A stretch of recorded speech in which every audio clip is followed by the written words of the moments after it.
And I've looked back in regards to what I've been through personally in regards to the residential school systems. And I'm sorry to say that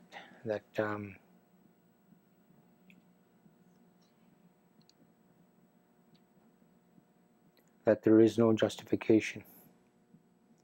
There is no sense of rationalization whatsoever that can tell me or another human being that what we went through was good.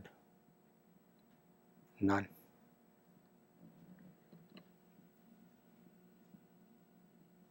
I've seen the things that took place in that school. The abuse. I was abused myself. I was strapped behind the legs for running away. I was punished for speaking my own language. And I was made fun of for speaking that language. And I'm really proud to say that I didn't speak English until I was grade 4. I don't know how the hell I got through, but I did. And my cousins had to interpret for me in order for me to understand what they were doing. And I guess I was one of those young boys who fought back, who fought the system every way I could, just to let them know that no, you can't beat me. You can physically beat me, but I'm still going to be who I am when I leave from here.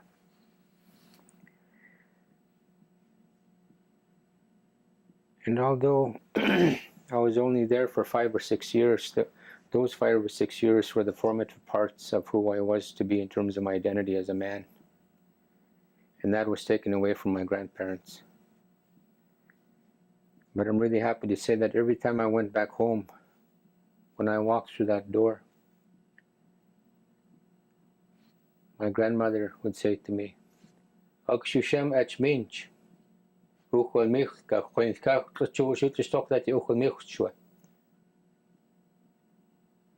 saying to me, don't speak to me in that language. You are Uchalmich, so you speak Uchalmich to me.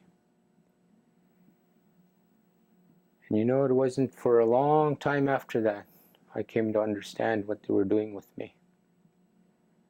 They were training me. They were letting me know that it was okay to be Uchalmich. And that was something that we were going to have to keep if we were going to survive, if we were going to live. And that is something today I share with the people. I let them know flat out, you're not Indian people. You're not the mistake that Columbus made when he came to these shores. Nobody can tell you that you're interior Salish. Nobody can tell you that you're Lilwat. I'm Lilwat, I'm Slatling. And that's the sacred territory that was given to my people. We are the people of the wild onion. And I say to all the people, we are all Uchalmich. We are all red men, red women of the red earth, because that's where we come from. And that's what binds us all together. We're connected spiritually, physically, mentally, and emotionally by our connection to the earth. The healing processes that are here today for our people. We are so very fortunate to have been able to maintain our traditions and our customs with the practices of using Indian medicine.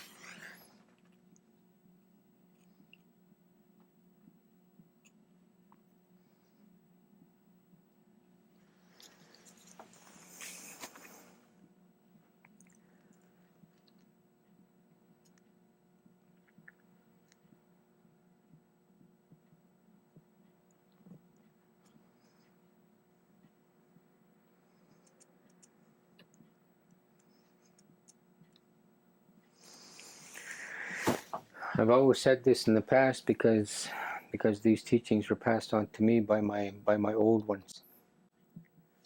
What you see here is very sacred. It is very holy. It is not for sale. You will see people today who will do healing ceremonies and they will charge people. They will actually give them money to be healed.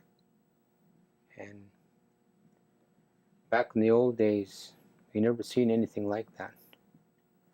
If somebody wanted to be healed, they would take a package of tobacco and they would pray with the tobacco.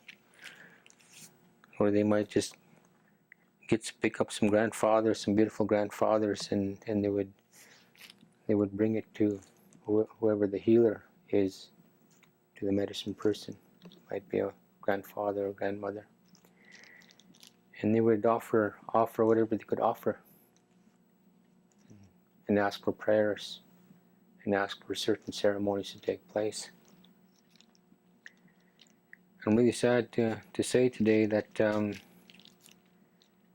that there's a lot of corruption taking place in regards to the usage of Indian medicine. But I know that there are a lot of our people who still have the dignity, the honor, and the integrity to continue to use Indian medicine in the way that was meant for us to use, and that is to help ourselves.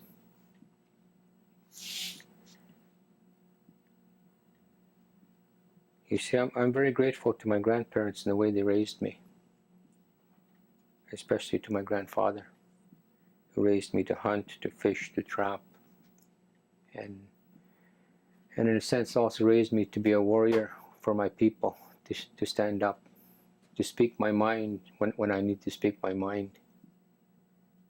And when I grow weak, to go to the cold waters, to go to our sweat lodges, to use our pipes, to pray, to offer ourselves to suffer. We see everything that we do in Indian country, we don't just do it for ourselves, we do it for the people, we do it for the land, and we give whatever we can. And that's been an age-old teaching with our people. You see somebody suffering down the street, you go down there and you help that person. Back in the old days, it used to be, if there's somebody whose wood needed to be chopped, you went over there and helped them chop wood. You seen a grandmother going over there to break the ice to try and get some water, you go over there and you break the ice for her and you carry her water in. And if there's a family that was there and they needed food, and everybody knew that they were living in tough times, our people didn't suffer during the Depression because of our connection with the land, everything was there. And if you see somebody who's suffering, you go over there and you help them. Sometimes, if they need a friend, just go there and be there with them.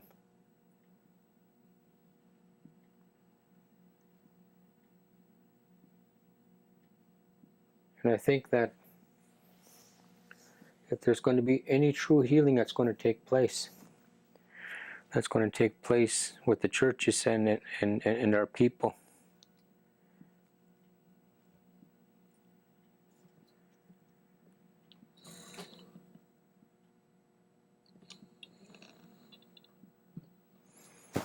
We're going to have to go through this together. What I mean by that is that